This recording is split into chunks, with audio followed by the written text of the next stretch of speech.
So what we're doing today is we're going to go ahead and use a 15-pound turkey. You can go bigger, you can go smaller, whatever your needs are. What we're going to be using for rubs today is the Slabs Birds and Bones rub, and then also Plowboy's Yardbird rub. Both of these rubs work really well, and they really combine very well. I like the flavors and the flavor profiles that they have, so that's why we primarily use those two rubs for poultry. The other things that we're using today is going to be our spatula, of course, just a regular serrated knife, and a pair of poultry shears. Got a bottle of apple juice that we're going to be using. You could put alcohol in there, you could put soda like Pepsi or Dr. Pepper in there, whatever it is that you would like to use to help with your turkey. So to get started, what we would do is go ahead and cut the excess skin in the front of the turkey here, which is the neck area. Go ahead and cut that up. In the back of the turkey, what you're going to find is your plastic leg tie. In most cases, people are going to cook their turkeys like this, but again, remember, we're smoking this, and so we're not going to be needing this. So what I end up doing is you grab this, you push the leg in to release it.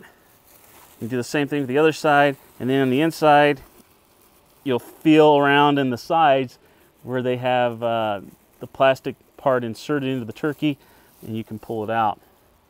So remember to take that out, because if not, you're gonna have a little surprise for you later when you start carving this turkey. Now, most people, when they cook a turkey, what they'll do is they'll take these wings and they'll tie them in with twine or with butcher string, and you can do that if you like to, but we found an easier way of dealing with this issue. The legs, we're gonna go ahead and leave them loose. I'm not too worried about that. But with our wings, what I do is on the side, I'm gonna take a pair of poultry shears, pull up the skin, and I'm going to go ahead and make a hole there. So then what I do is take the tip of the turkey wing, and I'm going to insert it inside the turkey. Do the same thing on this other side. Again, just grabbing a piece of the skin, making a hole. I'll turn that towards you so you can see again. You're going to take that whole tip of the turkey wing, shove it up inside the turkey. Now you can see the difference with those wings. They're tied into the bird, and you'll be able to manipulate it any way that you need to. So what we're going to use today is we're going to use a poultry rack or a turkey rack inside our smoker. You can find those this time of the year at Walmart, any of your hardware stores, grocery stores. They'll be carrying these. You can get them fairly cheap. If you don't want to use a poultry rack, you can use things like carrots. Celery works really well, because then you can lay it down flat so you don't have to worry about it rolling around. So what we're going to do is we're going to use the turkey rack today. When you're smoking a turkey, you're going to cook it for the first hour at 300 degrees breast side down. And then after that hour, we're going to flip it over. We'll probably take the turkey rack out and leave it the rest of the way breast side up, and we'll do some other things, and we'll explain those to you as we go along. But what we're going to do right now is go ahead and season this turkey. So what I'm going to do is start off with my first rub, take my hand, put it inside the cavity of the turkey. The reason why I do that is because now I can move the turkey any way I want to when I'm seasoning it. So we'll go ahead and do that. So start seasoning it up. Remember, what we do with our rubs is we just put them on the turkey or on the meat. We don't bother doing what the name says and rub it into the skin. The reason for that is that we're not wanting to plug up the pores of the skin. We want the skin to breathe. So then we have the reaction between the rubs and the moisture of the turkey interacting.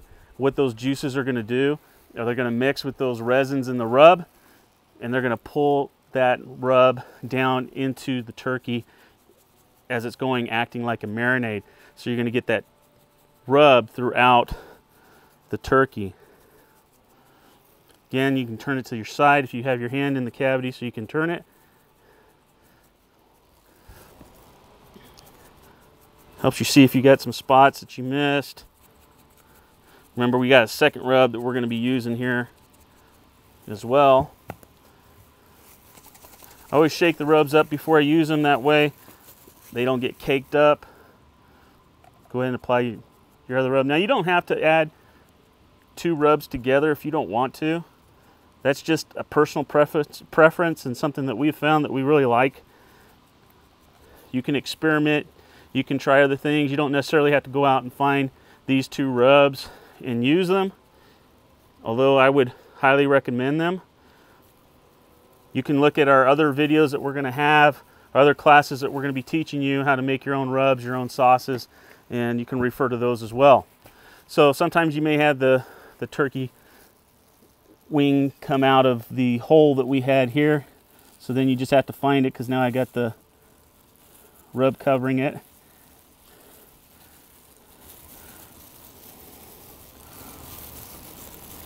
Okay, so now I'm going to have to put just a little bit of rub on that area that I messed up.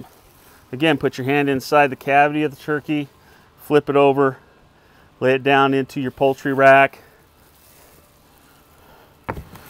So now we're going to do the same thing again, but this time it's to the bottom of the turkey. Again, just applying our rubs, shaking up the rub a little bit. This is your canvas. This is how this turkey and the rub and everything is going to be set. So if you're looking for that mahogany color, real nice colored turkey, this is the time to apply those rubs, so that color is going to be all over this turkey and it's going to make it look really nice.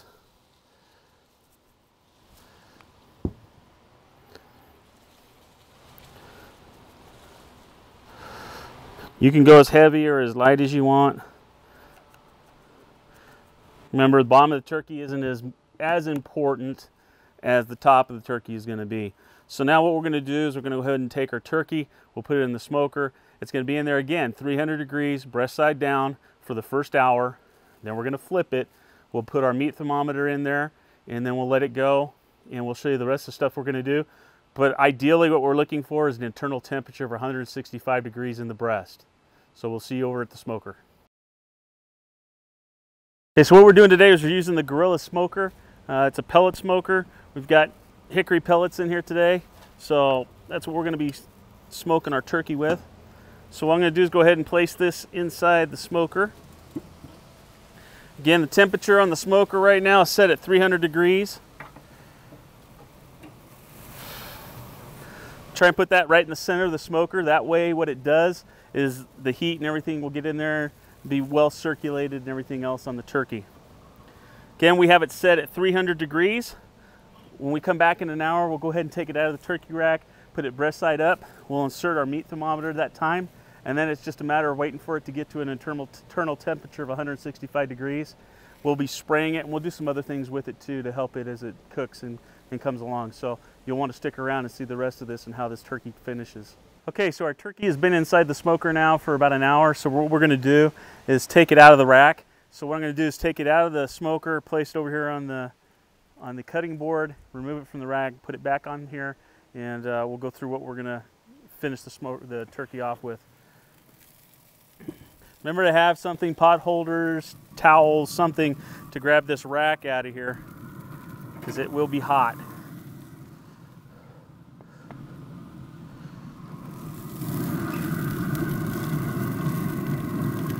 Okay, so then what I'm going to do is I'm going to go ahead and take my pair of tongs, because remember, we're not wanting to do anything that's going to pierce the meat and allow those juices to come out, except for here in just a second. There'll be a reason why we do that, and you'll see why. So what I'm going to do is I'm going to actually have to turn the rack around to do this, because what I'm wanting to do is come in through the cavity of the turkey, some paper towels, grab it,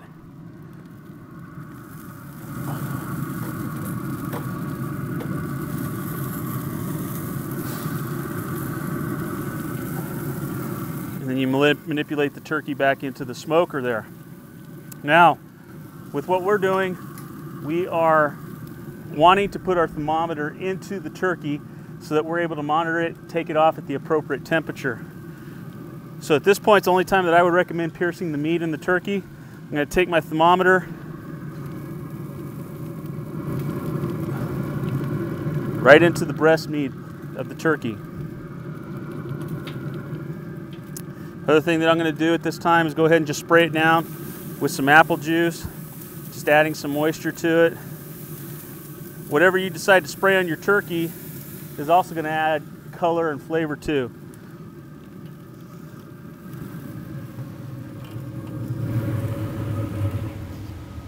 So now what we're going to do is let that turkey go until it hits about 165 degrees internally. Here in just a little bit, after it's sat for about a half hour, what we're going to do is open it up and we're going to baste the turkey with some stuff that we'll talk about here in just a little bit. So make sure you tune in to see what we're going to do with our turkey next. All right, so what we're going to do is our turkey's done. I'm going to go ahead and take it off the smoker, put it in a pan, cover it with foil, and allow it to rest for just a little bit.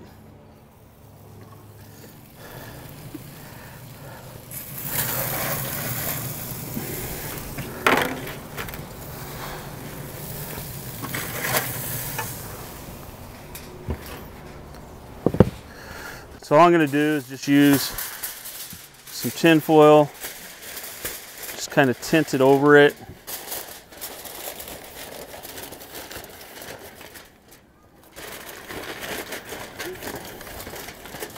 Just allow it to rest for about 30 to 45 minutes and then we'll start carving it.